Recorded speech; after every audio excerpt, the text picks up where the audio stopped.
Welcome to Markets Now. I'm Michelle Rook, along with John Heinberg with Total Farm Marketing. Well, as we push through the mid-session, we're seeing livestock kind of try to push higher, and the grains are still mostly lower, except for a few of the wheat contracts. Soybean meals also come back. And John, it looked like maybe just a little profit taking here to start the day today in the grains after what's been a pretty good rally the last couple of days. Yeah, I think that was the tone with the weekend definitely coming at us here. That we just saw some money move back out of the sidelines, take some wins, especially after the way things have performed after Monday's difficult start to this week. So we'll see how things kind of finish out in this area. Again, we're watching some demand news, maybe start picking up a little bit here. Weekly export sales were pretty solid yesterday, especially on the soybean side. In a window, we typically see it starting to fade out a little bit, and as we get to those South American beans, so that just keeps us encouraged that this market's got some at least front term support underneath it. One thing we like to watch are those spreads, and they've been working hard here with the bull spreads kicking in, with the front months leading the back months to the high side. Yeah. I want to ask you specifically about soybeans. So it was critical to get back above the $15 mark in beans, but soybean meal, we had a weekly reversal 2 weeks ago. Have we negated that yet? And how important is this soybean meal strength here in keeping this market going?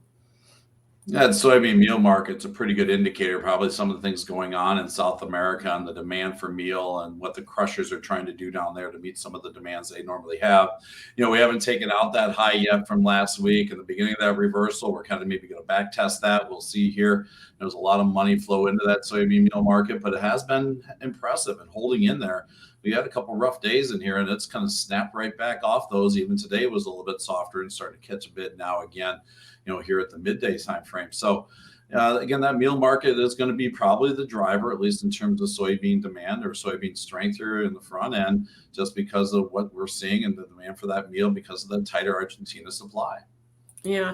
And what do you think about Argentina? We've had these rains. We took a little weather premium out, and you look at the crop ratings from the Buenos Aires Grain Exchange, and those did improve some, but we've kind of done some damage that's irreversible at this point, isn't it? Yeah, it's more about maybe the fact the crop might stabilize here. Some of those Yeah. later planted beans, if the weather continues to be friendly, we'll at least stabilize that, those downside adjustments that we've been seeing. Again, we've lost some bushels there, and that is, definitely going to be noted. We're not going to get those back, and that's what's coming in play in that meal market and some of the, internal demand that's brewing in South America between Argentina and Brazil with the beans that are being harvested there. But again, if those rains continue, that'll again help out those later beans. It seems like right now we got some moisture through the weekend, and then things might dry out a little bit again here too. And that's some of the reason we brought a little bit of weather premium back in as the week went on this week. So wheat market has come a long ways off of the lows that we scored on Monday, including contract lows in Chicago, unfortunately. What's your sense of that market as far as, are we putting a bottom in, and has this been just short covering in terms of this rally, or has there been some risk premium we've been putting in? We're watching a little bit here in terms of the weather models coming through. We got a pretty good shot of cold air coming down. I think that's put some premium into that KC wheat market here this week. Just a fear again of winter kill. Typically we try to kill the winter wheat crop a couple times during the time frame. The other side of it, pretty big low there on Monday. We've snapped off that fairly nicely. Now we're fighting through some resistance. It's a market that's been heavily oversold. It's also holding a real, the premium over corn, which is extremely narrow here on a historical level. Maybe we're going to see some spreads starting to work that, wheat market higher versus corn. So we'll have to kind of watch. The biggest thing still export demand news. We need to see our bushels moving. The USDA attaché to Australia predicted a third consecutive bumper crop there today with increased exports. So we continue to get news like that. Just makes us nervous about where this wheat market can get to. But maybe here we get a little bit of premium, especially off that low from Monday.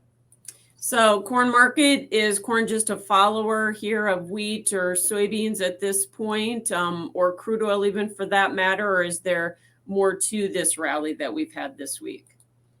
Well, we're in the window where our export numbers need to start shining here. And yesterday's export sales numbers around a little over 900,000 ton was good, but not where we need it to be. We probably Right. need that over 1 million tons a week here just to kind of get things caught up to that level. But maybe there's a little bit of optimism there. We still got a fairly good cash market at the same time. So when you see those bull spreads kicking out, you got March over May, or March, the front months towards the back month December. We've seen some really good movement there, and that's just maybe an indicator that demand is kind of picking up a little bit in this window. So that gives us some support.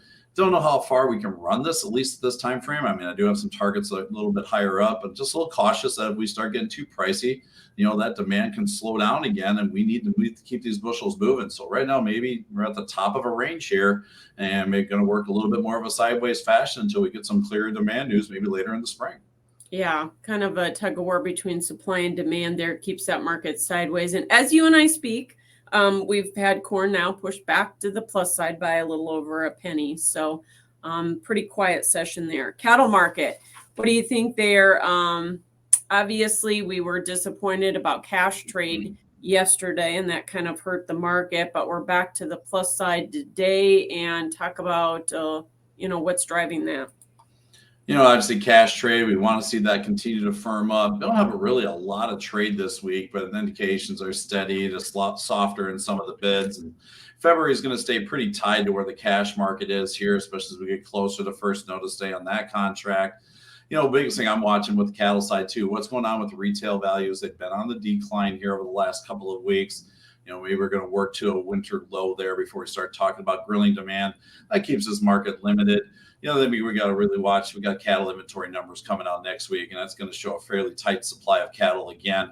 So that's just going to keep this market supported overall. Maybe we're in a sideways, grind a little lower, but still well supported. The market is still in an uptrend overall, just because of the supply. Feeders probably reacting a little bit more to what's going on in the grain markets today. Having a little stability in corn is at least bringing some buyers back in, given that tighter supply number. Yeah. And hogs, we did score a bit of a reversal yesterday, and the back months at least are trying to build on that.